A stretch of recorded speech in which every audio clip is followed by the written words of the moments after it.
I'm never sleeping, cause sleeping is the cause of your death.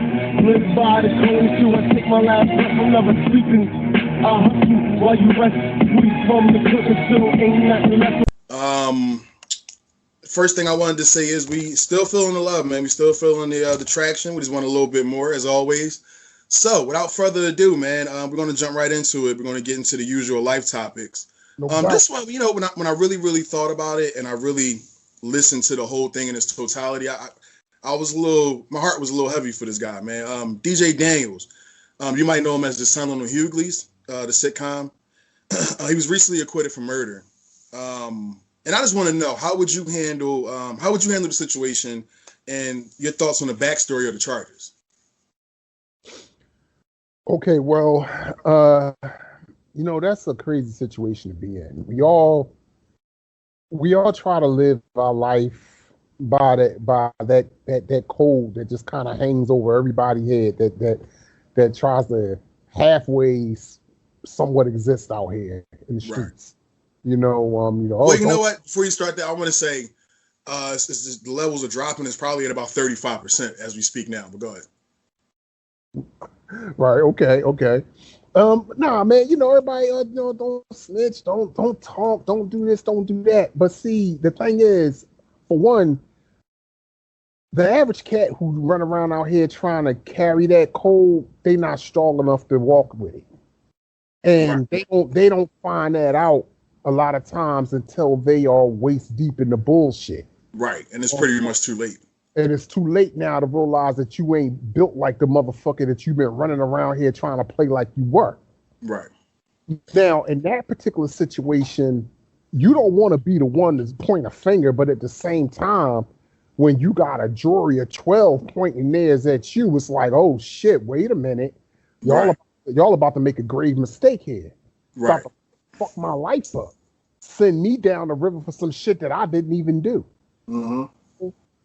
I think, well, ain't no think about it. I know for a fact that I would maintain my innocence throughout the situation. Like, you know, before I get to a point of emphasis of when I start even thinking in terms of trying to include anybody else, I would just like, I didn't do it. Shit. It was not me. You know what I'm saying? And my thing is, to be that close to getting hit with that type of bullet and make you wonder, like, bro, what the fuck was served up in a court of law to make them even look my direction to that degree? You know, what was it that made them say, well, yo, this is our man right here? Because he wasn't your man. Right. The real motherfucker did eventually step up and say, hey, man, it was me. I did it. By the grace of God.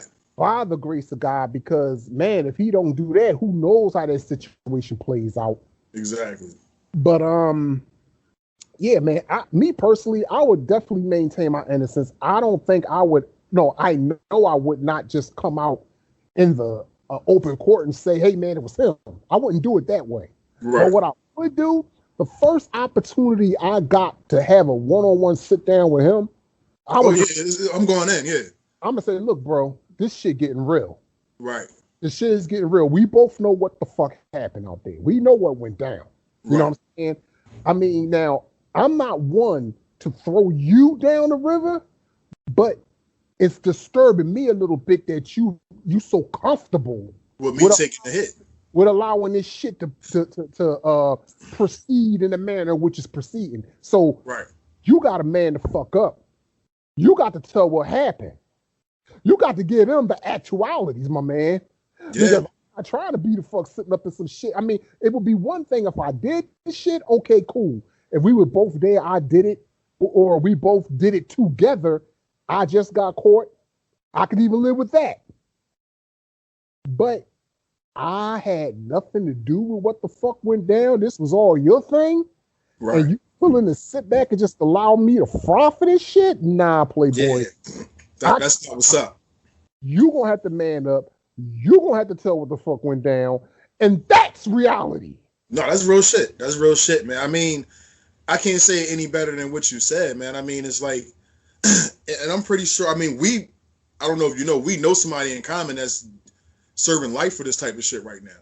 Mm-hmm. I'll tell you that off camera or whatever. I don't want to put that person's name out there because they still, trying to rumble for that shit. But, you know what I'm saying? It's like, damn, you know I didn't do this, but you gonna let me fry? Like, nah, that's not cool, man. That's the shit when you separate. You was never my friend. Exactly. You know what I'm saying? I was a friend enough more to you, whatever, to where as though I'm not going to say anything. I'm not going to put your name out there, but bro, we know what happened, man. Like, we both was in the mix. You know what I'm saying? You went that extra mile. You know what I'm saying? Even when you felt as though you had to do it, or maybe you did have to do it. We don't know. But from what I heard, the story was that it didn't get real until, you know, they pulled him away from the deceased from away from the situation. He was still alive at this point, whatever, but the boy went back to the car and started poking him. So it was already just a little fisticuffs, you know what I'm saying? We got into a rumble, whatever, and then you go back and stab the boy, like, what? Like, all right, the rumble was over. You could have just left it at that. No doubt. You know what I'm saying? But you went the extra mile. So that if you want to go that extra mile, that's on you, bro. You know what I'm saying? So I'm not saying, like I said, I wasn't there. I don't know if words was changed to whereas though I'll be back. You know that I'll be back shit, whatever. You're not coming back.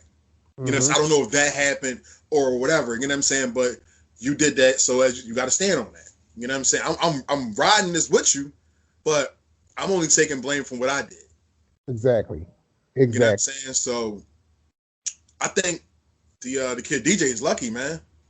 He's really, really lucky, man. He's lucky that somebody, whoever, and who knows, this person might not even did it, but just to get you out of this jam, I'm gonna take it because that's my peoples or my folks. You know what I'm saying? Like, I don't know. Right. Sometimes shit happen, we don't know the underlying truth of it. You know what I'm saying? Exactly. And so I think that, and it's just another story of a young Hollywood kid who just goes to shit when they come to an adult. Because you got to think, he switched from doing that throughout his own words. He said that, you know, he wasn't getting the gigs that he wanted. I guess they were trying to cast him as a kid or so, whatever, and he wanted to step his game up. So he wanted to be a rapper. Okay. That's what you want to do, that's fine. You know what I'm saying? I think these kids who get into Hollywood real young, they need to have some type of mentorship program for when things don't work out, when you make that transition from a kid to an adult actor. You know what I'm saying? Because there's only a few that makes it out. I think like Michael B. Jordan, Tariq from Power. He's an adult now. He's still getting casted for thorough roles. You know what I'm saying? Like, there's only a few, and then you got the rest of them just batshit, I guess. I don't know. A lot of times, bro, it be the parents. The parents, they, you know, and I get it. You say, okay, well, I'm gonna handle my kid's career. I'm going to make his own decisions. A lot of times, the very thing that you think you're protecting them from, man, you pushing them. Okay, it's kind of like you running from the guy trying to shoot you, but then you get hit by a bus. Right. It's like, you know what I'm saying? Like, damn if you do, damn if you don't. Damn if you do, damn if you don't.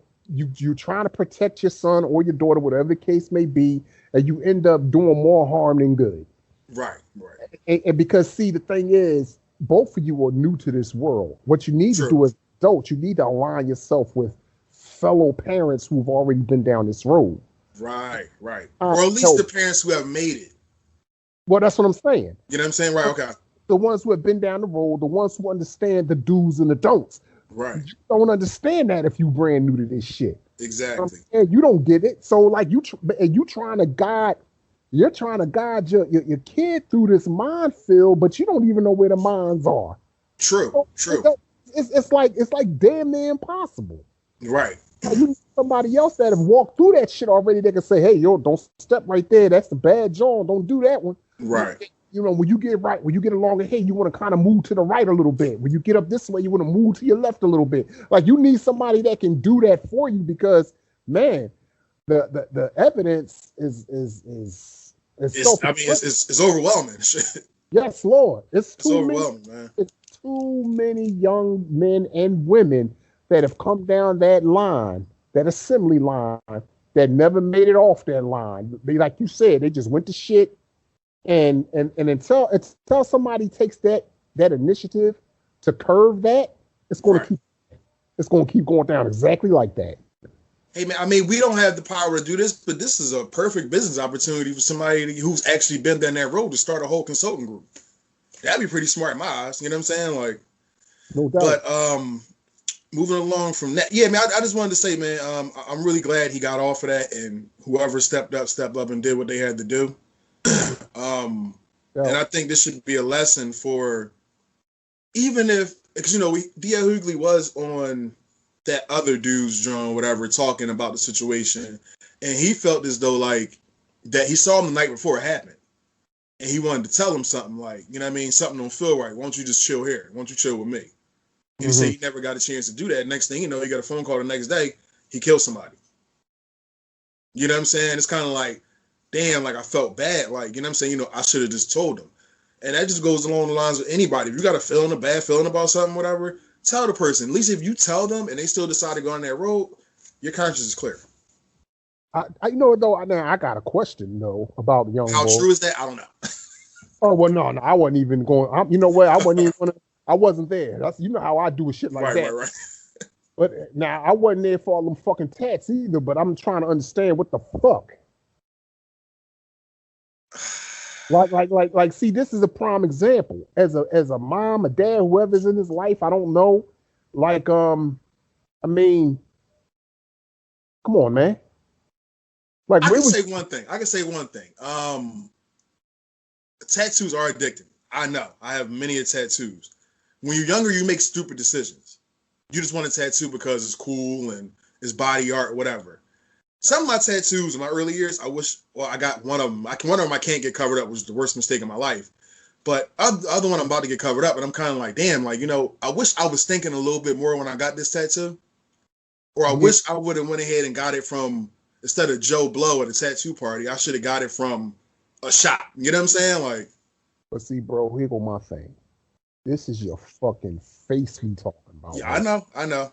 And that's just above and beyond. Well, that's the new thing for this generation beyond me. I never understood it. The only person that I knew that had tattoos on their face, and that was coming from the West Coast, that means how many bodies you had. It wasn't 100 on your face. It wasn't an ice cream cone on your face. It wasn't just random dumb shit. Like, I don't understand that. I really don't at all. And to the point where your skin looks mutated, it's like, what the fuck? Like, young and dumb rhymes for a reason. That's real. I will say that until my last day that God blesses me on this planet. Young and dumb rhymes for a reason. And that's reality. No, real shit. And he actually had a reasoning for that, because the other guy asked him, hey, so when did you decide to get your face tatted? Like, you was one of America's sweethearts, you know what I'm saying, as a kid, the perfect sit. Huh? And that's probably what pushed him to do it. He said that because of the fact he wasn't getting the roles he was getting, he was done with acting. But you never know, though. Like, this is actually your profession, whereas though you can get called 10 years down in the road, hey, we got a role for you, we think it'll be perfect for you. You could be flat broke, you're going to take that role. Exactly. You know what I'm saying? And that can get you started back on your career. No doubt. But, I guess he wanted to be a rapper. I don't know. Saw Lil Wayne and just mimic that. I don't know. How'd that work out for you? Well, fighting for his life, and he should be glad to have one. But now, where do you go from here? Right, exactly.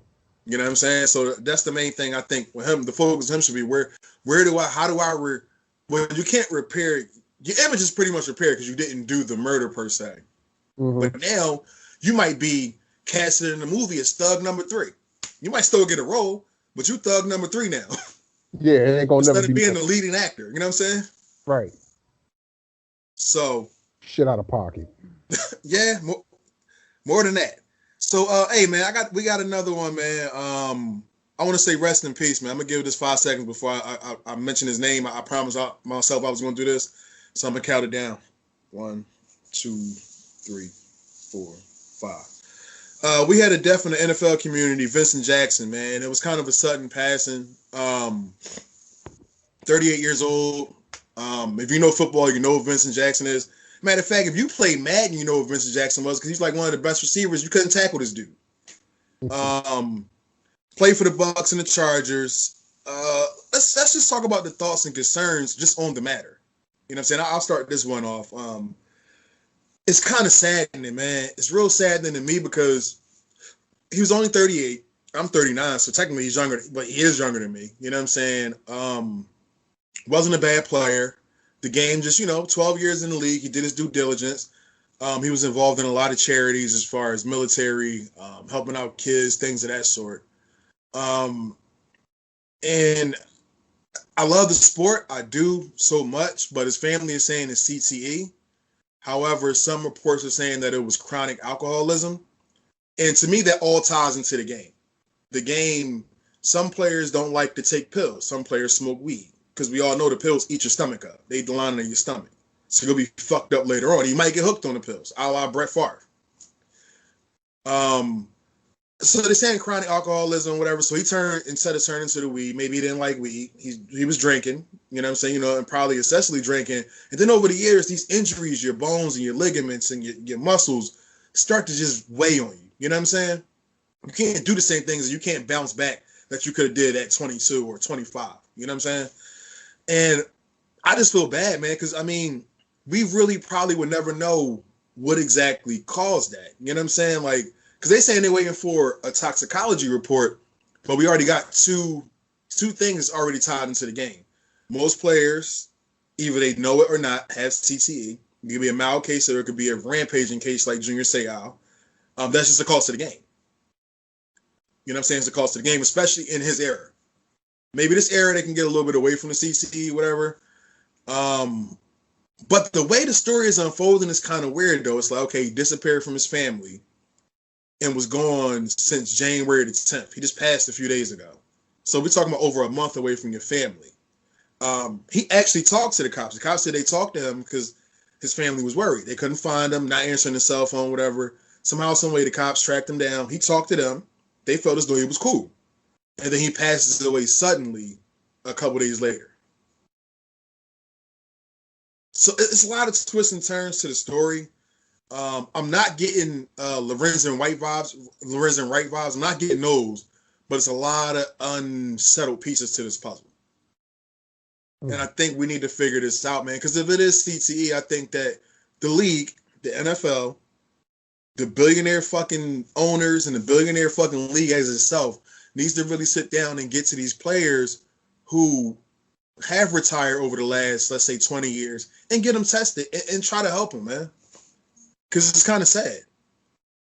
Well, I can almost guarantee you, brother, that see, one thing, for as much as we have talked about the way the NFL has really kind of taken the physicality aspect of the game away, right? They have done that to a large degree. It's no way you can completely remove it because football is just a physical. It's football, yeah. So, but they have done a lot in the way of removing the physicality aspect of the game, and because the severity of the concussions that we were seeing like in the early to mid 90s, that's not the same. Yeah, nothing like that now. So right. It's like it's almost we get mad of the non-physicality, but now I kind of see the long-term effects of it. It's like I love the game, I love the barbarian aspect of it. You know what I'm saying? The contact, but it's like, damn, what about these people? They are people after they step away from the game. That's facts. That's facts. And here goes some more facts for you. Because we can sit here and say you can see that change, the NFL ain't going to assume but so much responsibility head injuries no more, because their whole thing is, hey man, that ain't us. You can't put that on us because look at the steps we've taken to minimize concussions. Look at the steps, and which kind of, you know what? And this ain't in no way, shape, or form to try to disrespect no player, what I'm about to say. But it kind of says some things without saying it, for a player to have concussion issues under this set of rules that the NFL has out here now, the way to get played now, and you still can't maintain a consistency of playing without getting a concussion, that's not a good look for you in terms of your durability. Right. That's true. May not really want to be doing this shit for real. Like maybe you may love it. You may love the accolades and and the The perks, bonuses and the free, the free this and the free that, and right, you know what I'm right. saying? Like, You may love all that shit, but the game may not love you. You know what I'm saying? So, but in terms of Mr. Jackson, I don't know. I don't know what happened there. I don't know. You know, like you spoke about the time away from the family, and then the suddenness of the passing. Yes, there's definitely some missing parts here. right. Hopefully, hopefully he will he will get justice. I'll say it that way. Right. You know, I hope his truth comes out. Basically, that's what you're saying. Right. If it is a situation with what the family is talking about, if that proves to be true, then it needs to be put out there and it needs to be publicly understood that that's what happened, not swept under the rug. Exactly. You know what I'm saying? But at the same time, if that's not the case, that needs to be put out there as well. Exactly. Let's find out exactly what happened in a truthful manner. That's all we can really ask for. You know what I'm saying? We are longtime lovers of this game. You know what I'm saying? Advocates of this game. You know what I'm saying? Me and you watch football and have conversations for hours. We can go on for hours. You know what I'm saying? But it's more or less like sometimes, you know, when you see certain things happening, I'm like, yo, like, okay, I see why the league did this. I see why the league did that. Even though we don't like it, because it affects what we're used to. Our game, our era of football is what's called. I mean, we've seen Junior Seau. We've seen Dave Duerson, I believe it was, right? That The Bears, Dave Duerson. okay. Remember he killed himself? Yeah, no doubt. Yeah, so no, I mean, like we've seen the long-term effects of this, whatever. And what I can say is now I think the league, and just to double down on your point, the league has done better because they've passed it down to college. College has passed it down to high school, I believe now, and they've passed it down even down to Little League. Mm-hmm. So it's more or less there is something in it is a chain effect right now, or I would say a chain of command. But I mean, does everything get called? I mean, could CTE be another part of them feeding these players pills for the injuries? We don't know. They're not going to exactly tell us either. Exactly. I understand it's traumatic, blunt force to the head, whatever. But sometimes blunt force to the head. If I'm high off the pills you gave me earlier, I say I'm cool. I'm going back in. I think that was part of the problem too. Right. You know what I'm saying? So I mean, I just want, like you said, I really want his truth to come out because this is somebody who I think that he's not a Junior Seau. He wasn't going to be a Hall of Famer per se. You know what I'm saying? But if it comes out that he has CTE, it's kind of like, okay, whoa, where did we fix this at the right time, or should we monitor the players coming from out his era, more or less? Right. But like you said, the league probably won't do it because, as any business, it's all about profit. There's no returns. For sure. No doubt. So, that is what it is, man. I just, shots go out to his family, man. I know they're going through a tough time, and they probably won't hear this. Hopefully they do. Somebody tags this, this situation into their life, whatever. We are praying for you. No doubt. Now, moving on, man. Something I want to talk about here. This is, man. Wait. So, hold on. It got anything to do with the robe? No, I don't think it has anything to do with your robe per se. But somebody could be doing this in a robe, though. It'd be some role player shit. Okay. So a report came out that Joe Buck. If you don't know who Joe Buck is, I can't help you. And Troy Aikman were drinking tequila. I mean, this is not one time. This is like a regular thing for them during live broadcasts. Okay. Now this one is on you. Thoughts, comments, and concerns. Because I got some concerns about this. All right. Well, you know what? Yeah, I got some thoughts, comments, and concerns too. Here's my thoughts. Who gives a fuck? That's my thought. Now, my comment. Once again, who gives a fuck? Now, no, and I'm gonna tell you why. I'm starting off with that because it supports the hell out the concern. Okay. The concern is simply this.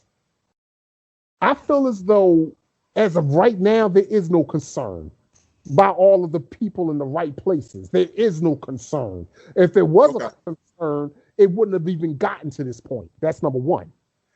Number two, Don't let it become a concern when certain select other people who do the same shit but look a little different. When they decide to pick up a bottle of Henny, or when they decide to pick up that Douce, you understand where I'm going with this? Oh yeah, for sure. The thing about it, it really, as long as what you're doing does not impair your performance, you should be good to do you. However, people tend to get a little concerned when certain cats pick up certain things that certain other motherfuckers done put down. I think I know where you're going with this because a certain person who was on Fox Sports, I believe, was ridiculed about bringing on, or actually talking about, and I think he brought an unopened bottle of Henny and Black and Miles. Okay. Now see, there you go. Prime example.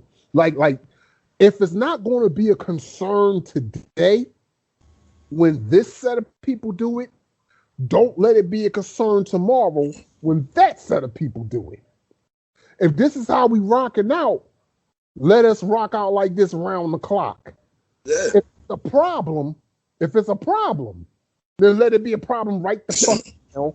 And if an example needs to be made, okay, Mr. Buck, Mr. Aikman, y'all up. Let the examples rain down. But see, because how this world operates, the world that you and I live in, we both know better than that shit. Yeah. But what?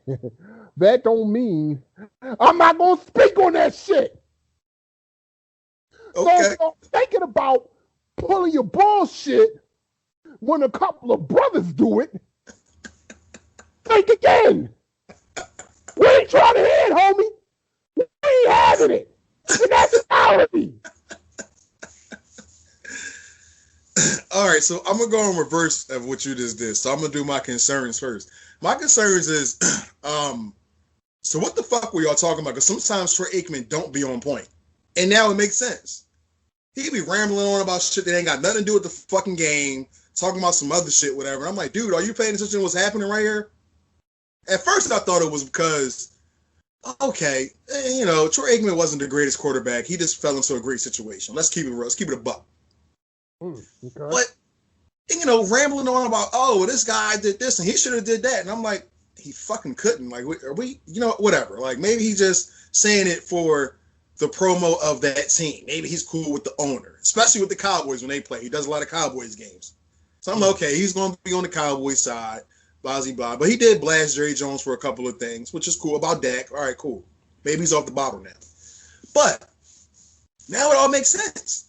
It all makes fucking sense. It really does.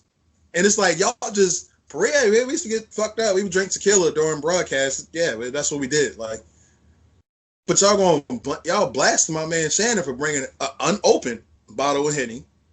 And I want to say an unopened Black and Mild because the plastic was still on it as a prop. But they could do that and just be chilling though. And I'm glad you said that before I did because I was going to get into that. And I don't want to turn it into that, but let's just call a spade, man. Let's call a spade. How about now we let Shannon Sharp get in the booth? He's pretty funny. He knows the game. Can't deny that. Let's let him get in the booth. Not going to happen. So my comments are kind of like my concerns. My comments are, fuck Troy Aikman. Joe Buck, you're a baseball analyst. I don't know why you do football games anyhow. And my question would be that same thing. Why the fuck is Joe Buck in the fucking booth with Troy Aikman, who was really a fucking mediocre quarterback?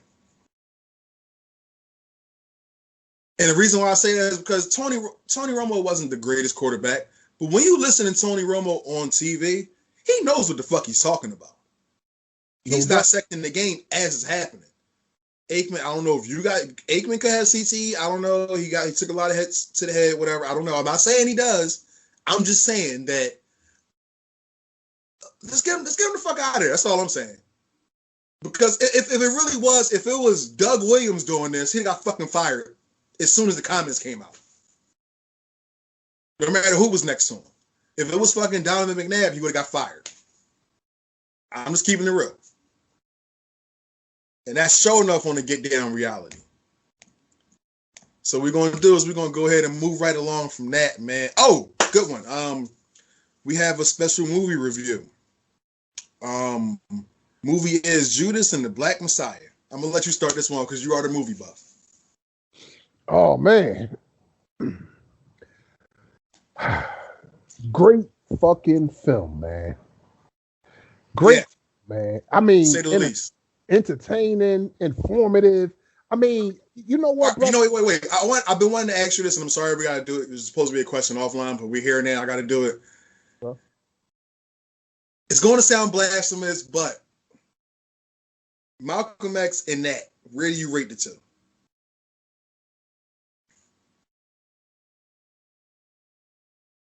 Wait a minute. In terms like comparing them against one another? Yeah, overall scores. Malcolm X and oh man, you know what, brother? That's hard because when I look at X, very in depth. Like, man, the job Denzel did, man, was just like I gave X a 10. I'm with you. I actually just watched it 2 nights ago. I'm with you. Anytime I see it on, I gotta watch it. Okay. And now, and you know what I'm gonna do? Matter of fact, no, I'm gonna go one better. This time I'm gonna do this because I really like the Judas and the Black Messiah. I love that movie. So this is what I'm gonna do. Malcolm, the X joint gets a 10.1. Okay. And the Judas side gets 10.0. Okay. All right, I'm with you. Now going to your review. See, the thing that really, first of all, let me just say this. In my entire life, the Black Panthers have always been served up one way and one way only by America to me. It got to a point where when I would hear the name, when I heard someone speaking of them, I kind of pretty much had an idea in my mind of what I was about to hear. Yep. But that movie shed so much new light on the subject that is the Black Panthers. That's why I will tell anybody out there, please see that movie if you have not saw it already. Yes, sir. It's a great fucking film.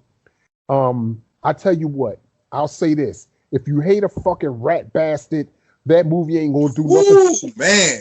It's not gonna do nothing to alleviate those feelings. If anything, you're gonna hate rats even more after watching. But I'm gonna tell you, man, great movie, very informative. Like I said before, I give it a 10.0.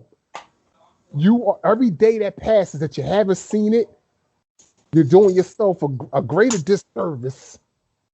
See, if you did not hear this review prior, and you may have seen the trailer and just thought maybe not, I'll give you I'll excuse you to an extent.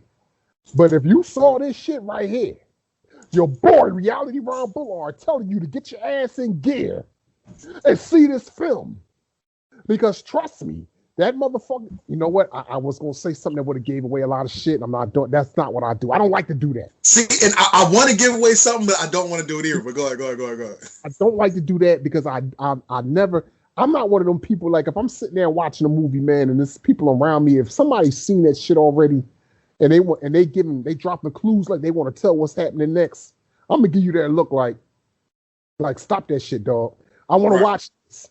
You know what I'm saying? I like to watch the movie. So because I know how I like that, I try not to play a part in that kind of shit. So I'm gonna just say it one more time. Entertaining, informative, educational, all of that shit, man. Watch this movie. The Judas and the Black Messiah. It's one of the best films made in quite some time. And you know what I loved about it? I was able to sit at home and watch on HBO Max just like I am right now with my Judge Philip Banks robe on, chilling. See, you ain't lived life until you got your Philip Banks on one time. And that's what this is. Now, let that be the new motherfucking challenge. This is the Judge Philip Banks challenge right here. Get your Banks on one time, homie. And that's reality. Yo, that could be a new thing though. You never know. You might be on to something, man. You might be on something with that one, man. You got me wanting to get in a robe now and shit. Gotta get your Philip Banks on one time. Got to. Yo, I gotta ask you a question. Did you got loafers on with that though? Oh, well, see, you don't really want to know what I'm wearing with it. I got my Bills PJs and my Bills slippers. Now you asked me, bro. You asked. Okay, all right. So my take on it was same thing he just said, man. I mean, if you're living under a rock right now, you still need to get up and go see this movie, man. I don't care. I go to a friend's house, make a movie night. This was so eye-opening to me, as you said before, because you've been told one story and you see something different that makes more sense. Mm-hmm. You know what I'm saying? It's like this even trumped the movie because it was a Black Panther movie before. Because I think Kadeem Hardison was in it. Okay. I think we got I can't remember the name of it. I think it was called Panther. Matter of fact, it was called Panther. It was out like maybe 20 years ago, whatever. But this gave me a more in-depth look instead of just seeing, oh, they're just violent and they're just wilding out. They're just doing this. They're drug dealers and they're doing X, Y, and Z. You know what I'm saying? You know, they're poisoning the community. No, it's not what it is. Mm-hmm. Not going to give it up. But as you said, as you alluded to, if you hate a rat motherfucker, if you hate a rat motherfucker that's right there, you know what? It'll make you start looking at people a little different too. Oh, yes. You start like, oh, like you had said last week that you was so what was up with that? Like, you know what I'm saying? You start questioning shit. Like, I think this movie was mind opening.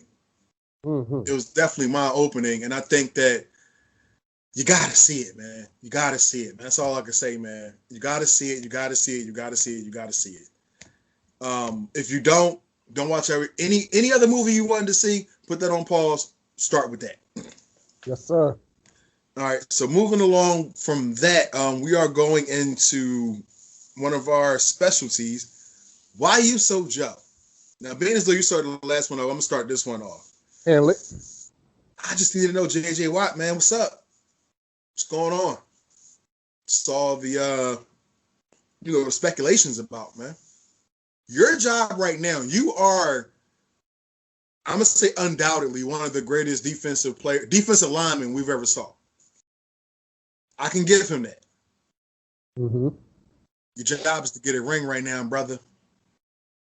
That's your job. I seen you walk off the field and tell Deshaun Watson, I'm sorry we wasted your year, man. I'm really, really sorry. I understand the pain that you were going through, X, Y, and Z. Cool. Fuck you talking about going to the Steelers for? Because you could play with your fucking brother? And your other brother who's fucking, I don't even know, special teams player. I don't fucking know.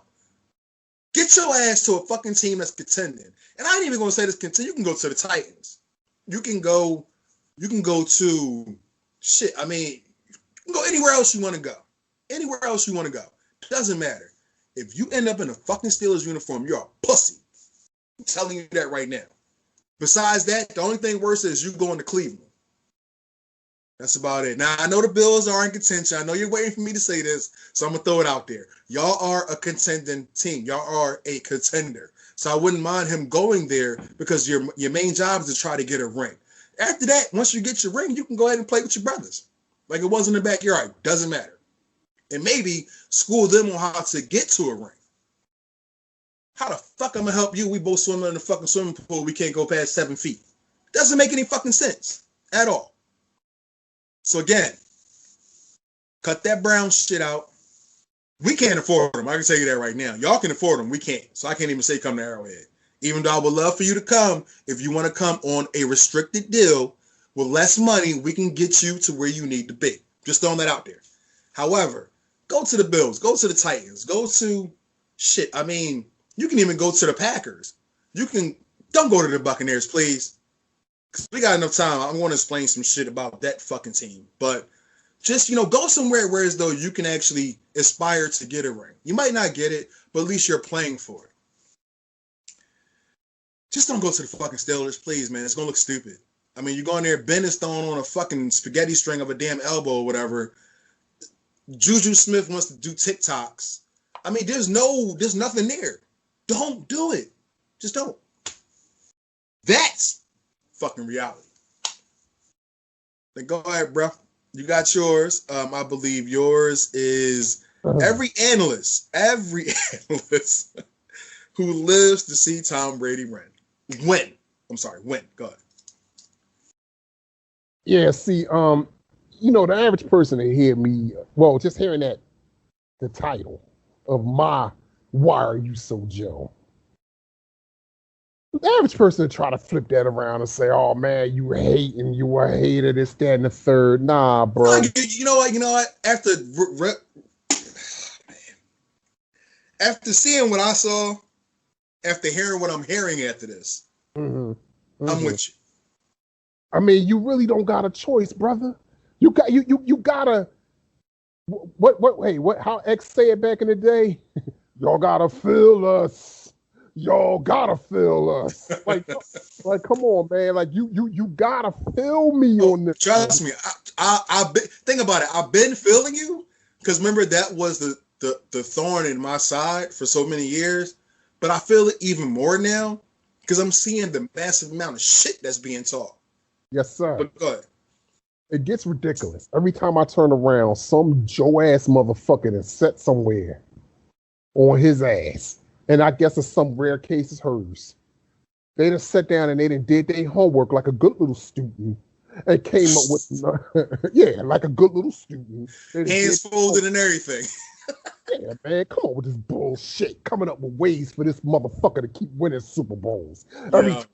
Every time a good player hits at the idea of wanting to leave his current situation, they trying to funnel him over there to make his job of hoisting up the trophy that much easier. I'm tired of this shit. First of all, let's get one thing straight. That Super Bowl that he just won, comical part about all of that is if that was any other quarterback that would have won that Super Bowl with the same stats and making the same throws he made, they would have got looked at as a game manager. It ain't nothing different from what he did versus what fucking Brad Johnson did years ago when he won the Super Bowl. Did anybody break their neck to give him Super Bowl MVP? Fuck no. You see what I'm talking about? Yeah, I think Vincent Jackson got that one, but go ahead. Whole different look to it, whole different serving up of the platter, bro. Completely different. Did not come with the same size, the same drink, nothing. But yet and still it was the same fucking ingredients. See, this is the kind of shit that irritates me. That's the difference. For everybody who don't seem to understand what the fuck I be talking about when I speak on certain shit concerning this old Matt Damon looking motherfucker. I'm tired of this shit. Every time I look around, man, every time I look around, this shit is going down. And it seems to have no end in sight. The shit gets me irritated, aggravated, and fucking hyped. I'm going to keep on speaking on it. If a motherfucker don't like it, hey, man, look, I don't know what to tell you. You can take it and shove it up your fucking ass for all I care. Because this shit needs to be said. This shit needs to be said. Stop the dumb shit. Why are you motherfuckers so fucking Joe? Now, guess what? If it comes out down the line that time was cutting you cats checks on the curb, oh, at least at that point, I get it. I understand at that point. It makes sense why you being so fucking Joe. But if you running around slobbing this man knob like you are out in public and you doing the shit for free, you ain't getting none of it, nothing for it. It's just that this is just what you like to do because you just get so giddy and happy every time Tom Brady wins. He don't know you, man. He don't give a fuck about you. So why the fuck is you running around out here carrying yourselves like this? The shit is, listen, I said it a few years ago on the gram on a post. Don't be Joe. The shit's embarrassing. It's fucking embarrassing. I feel embarrassing for you because it's almost like you lose yourself in the Joe-ness. Right, it's like it's cringeworthy. It's kind of cringeworthy. You look like, oh shit, you said that? Like, what the fuck? Like, you lose yourself in all of it. You seem to lose sight of just how much of a fucking fiber sucking, and I guess in some cases, actual sucking ass niggas you actually are. That was to Antonio Brown. My bad. Go ahead. Oh, shit. See, I wasn't even going to get into all that. No, I'm just saying, did he move out yet? Because, I mean, I know he was living with him and shit. I don't know how two grown ass men that got millions of dollars live with each other, but hey, each his own. I mean, what was did he parole to his house? I don't know. Like, I'm confused. But go ahead. I don't know what happened there. All I know is I just hope one night that live button don't get pushed by mistake. I just hope that don't happen. You know what I mean? It might say, you know, motherfuckers tend to go live out here at the most inopportune moments. And shit does get real. Shit does get real. Hey, what corrupting dads say back in the day? What would you do? And with the dog pound, what would you do if you get caught with your pants down? And that's reality. Yeah.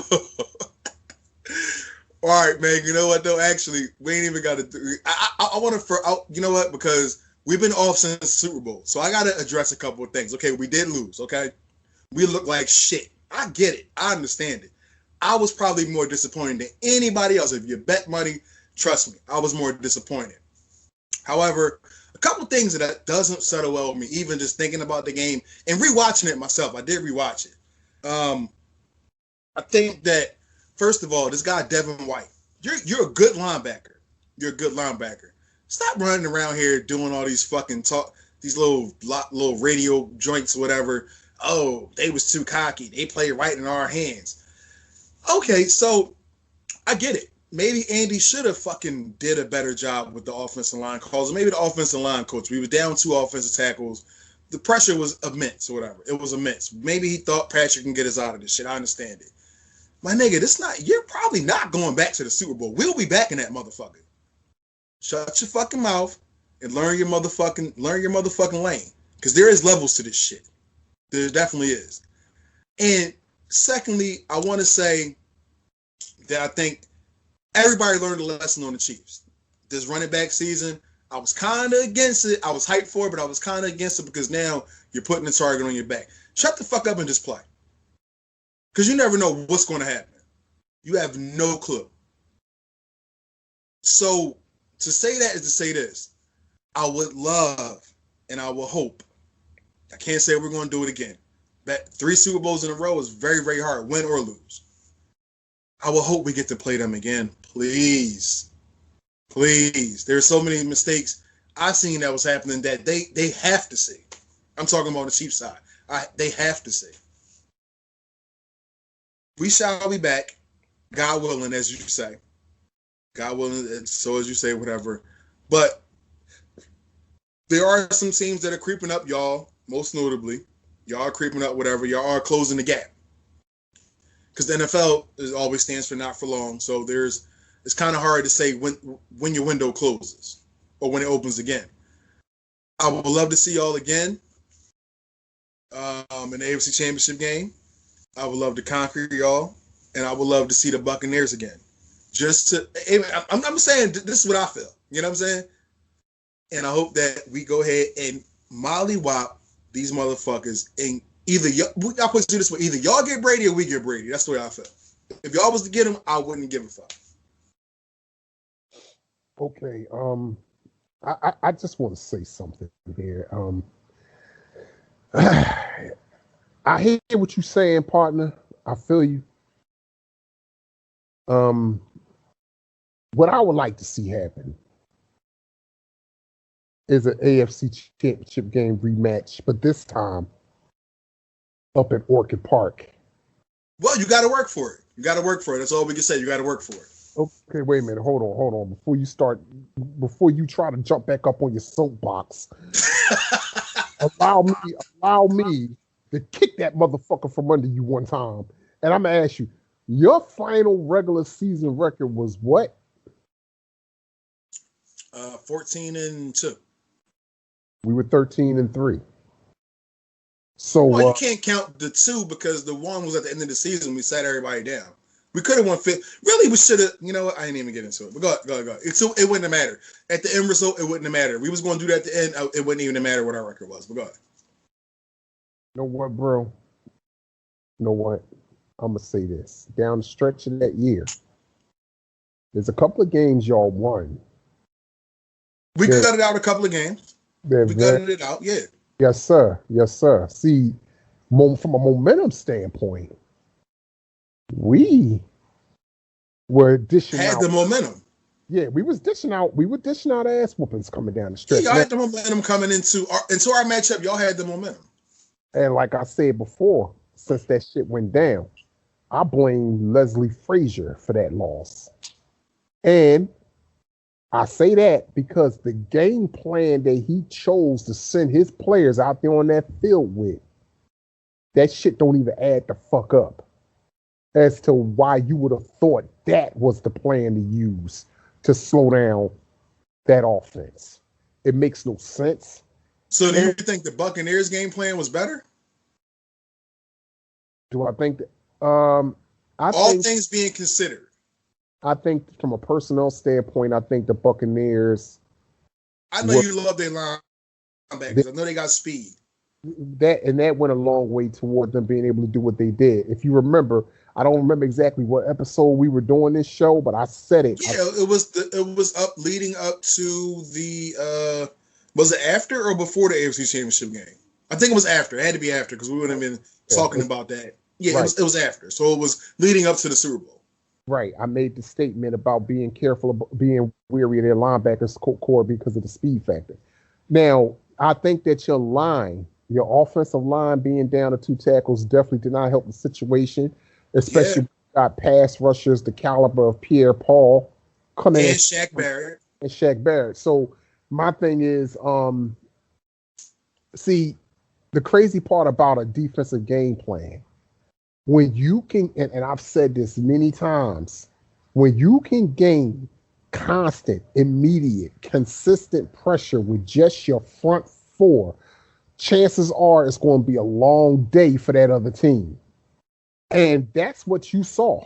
You saw a front 4 that was relentless in its attack, getting immediate, constant pressure on your QB, even a QB.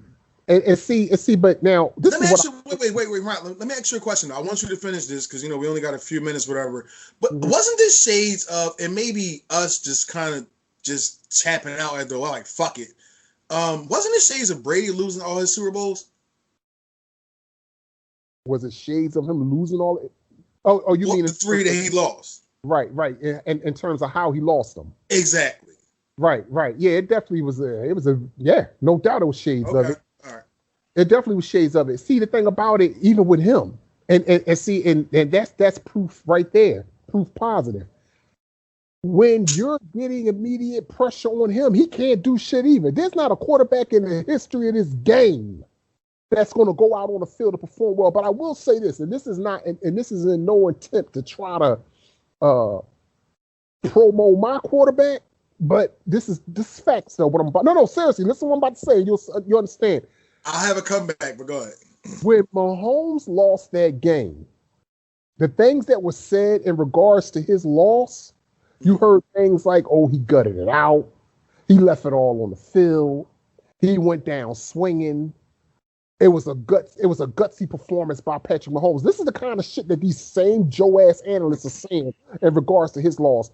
Let Josh I don't feel that way, but go ahead. No, you don't personally, but I'm telling you what the media is saying. This shit is everywhere. It ain't hard to find it. It's everywhere you look. But I've also seen reports that whereas though you need to scrap the offense. He's not ready. You gotta do something extra. Like okay, well I need to see those because I'll send them to you. And guess what? If Josh Allen would have lost that game that exact same way, if he would have went out there and lost to Brady, if he would have been running for his life all fucking day, throwing as he's getting dragged to the ground and all that cool shit, thing that Mahomes went through. Let Josh Allen would have went out there and played that same way. They say y'all needed a new quarterback. They would have said that, oh, we knew he wasn't what they claimed him to be. Right. He's not ready. He's not this. He's not that. See, that's my issue with all of this shit. Be consistent, which is why, as of late, my motivation to even have sports discussions with people has died immensely because of that. I don't like how people switch and change the quote unquote narrative. We've had that discussion. Please don't use that. Say the conversation, man. God damn. All right. Well, the conversation, but the bottom line is simply this: whoever's pulling the strings at that moment, they're going to pull it and sway the conversation in the direction that they wanted to go in to fit whomever they wanted to fit at that time. And that's my issue with a lot of this shit. And I don't dig it. As long as I'm around and as long as I got breath in my lungs, I'm going to always speak against it. I'm always going to be that. If I got to be that one guy that's always drawing attention to it from that other perspective, I'm going to do that. I'm not going to fall away with this new, I'm not going to fall in line with this new wave of thinking where everybody just tries to be, everybody tries to cyber suck the same dick. No, that's not what I'm about to do. That's not who I am. That's not what I'm about. And that's reality.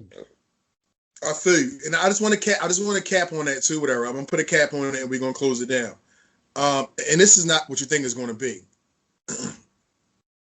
I think a lot of this is Patrick Mahomes' fault, and there's two ways to look at it. Stop trying to be Superman for number one. You're not. Football is an 11-man game, 11 on 11. Bottom line. True, we did have two offensive tackles out, and I used it as a reasoning just to get a baseline with some of these batshit people that we talk about. You know what I'm saying? You talking the football conversation, not you, but I'm saying like, you know, some people, oh, well, I'm like, yeah, but he was on a run all night. Wait, I was on a run every time. Yeah, okay, cool. Number three, if you're the same person who went on to LeBron James, the shop talk or whatever, when they be in the barbershop. Okay. And you admit it, I just learned how to read defenses. Why the fuck wouldn't you keep that to your fucking self? That's your advantage. If you're still in the process of learning how to read the complicated defense in the NFL, I'm not going to tell that to the world on HBO. Right. Now, that's the reason why I believe some people get into his head. Some games, you're like, what the fuck is he doing? I'm like, no, the defense is in his fucking head because he really know how to fucking read it. And I love the guy. Worked my first Super Bowl. I love him, but that's the brass reality of it. And for number four, if you can sit up here or whatever and make the play calls to say, oh, well, let's go such and such, whatever, to win the Super Bowl, to get us to this triumphant victory, tell Andy Reid you need to fucking chip the blockers. Chip the ends. Help me out here. I'm struggling. Obviously, you see whatever. I have the turf toe injury, whatever. Like, I can't be running around like this. Say that. I don't know if he did, but if they trust you to make a play call, they should trust you to make a pass protection. That's reality. And with that, I'm going to go ahead and let you close it down, bro. Once again, I just want to say how much we love y'all for kicking it with a couple of brothers who put it down like no other. It's your boy, Reality Ron Bullard, my man, Chris Black. When you need a reality check, the reality realm is where you want to be back. We'll be back next week in the building, God willing, and that's reality. Tom Brady get him with a bag of dicks, bitch. I'm never sleeping, cause sleeping is the cause of your death. Live by the code till I take my last breath. I'm never sleeping, I hustle while you rest. We from the cooking still ain't nothing left.